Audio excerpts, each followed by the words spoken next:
Over the next 5 nights, we will bring you a special series of reports, How We Fight. Of all the duties our new president will have, none is higher than Commander-in-Chief. Given that, and with Election Day less than a week away, we decided to take stock of America's armed forces, how they're being deployed, how they've transformed in the past several years, and what challenges they'll face in the future.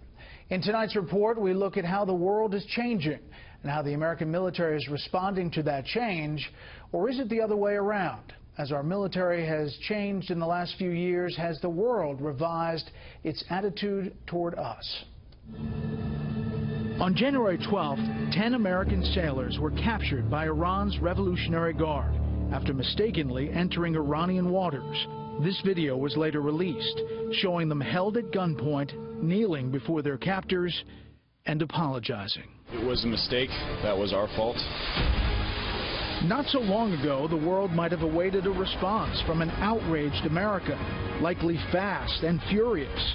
Instead, the U.S. Secretary of State was soon sounding grateful to Iran.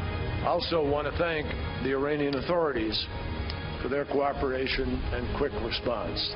The entire episode seemed to point to a new world that's been emerging these past several years, and a new military. At other times in the past, I don't believe the Iranians would have dared to have taken our troops and to treat them like that. I don't think they would have dared do that. 4-star General John Kelly recently retired after a 45-year career with the Marine Corps. For those people that determine that want to be our enemies, they should be afraid. I don't believe some of the countries are afraid of us.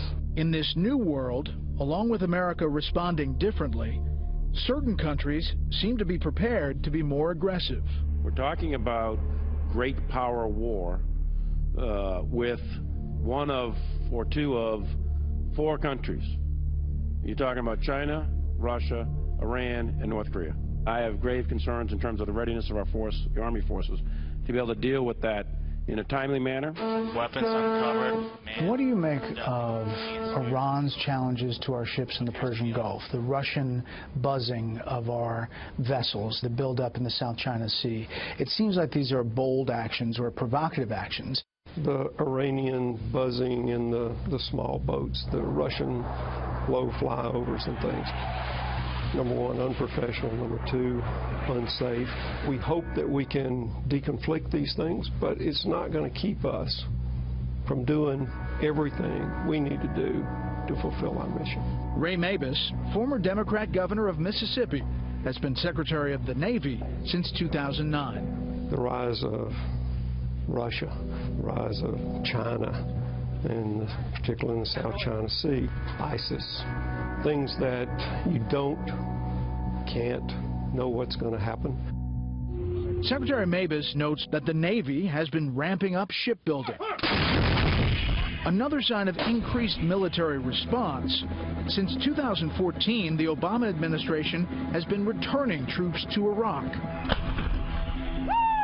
officially in advisory and support roles. How many more troops can Americans at home expect to be going to Iraq? If more is required, and I'm sure there will be additional authorities and additional capabilities that will be required, I'll let our commanders see opportunities to do that. Well, we have undertaken some military operations, but the difference between war and fiddling around is that if you're at war, you'd better plan to win. James Woolsey, who served as President Bill Clinton's CIA director, thinks what we're doing simply isn't enough. The Obama administration do a bit, and that is a recipe for losing in war. If you want to be respected, every once in a while, when the circumstances are such that you really need to use it, you use the stick and you use it decisively. In responding to these situations, American leadership is imperative. It's indispensable. There is no substitute for it. General David Petraeus, former CENTCOM commander and CIA director, would like to see more decisive action taken in Syria. I have long advocated a safe zone, indeed a no-fly zone. We just ground Bashar al-Assad's Air Force. You just crater all the runways. You tell the Russians that if you bomb our guys, the ones that we are supporting on the ground, the opposition, we are going to have to bomb your guys, Bashar al-Assad's regime forces. What's your sense of what has happened to the U.S. military in recent years. Well, the U.S. military is without question the very finest in the world. The question is, can we maintain that? If you look at the readiness issues right now, readiness to fight, I've heard the word crisis used. General Kelly believes that not only is the military not properly prepared, but it has spent too much time enforcing social change in the ranks. We're really robbing from Peter to pay Paul. The secretaries of the services should be fighting tooth and nail until they get the adequate funds to have our military forces ready to fight. Everything else would be put on hold. We shouldn't make changes to military policy unless they increase lethality on a battlefield. Corey Shockey served on George W. Bush's National Security Council and is now a research fellow at Stanford's Hoover Institution. I think our political leadership has actually gotten quite far from that.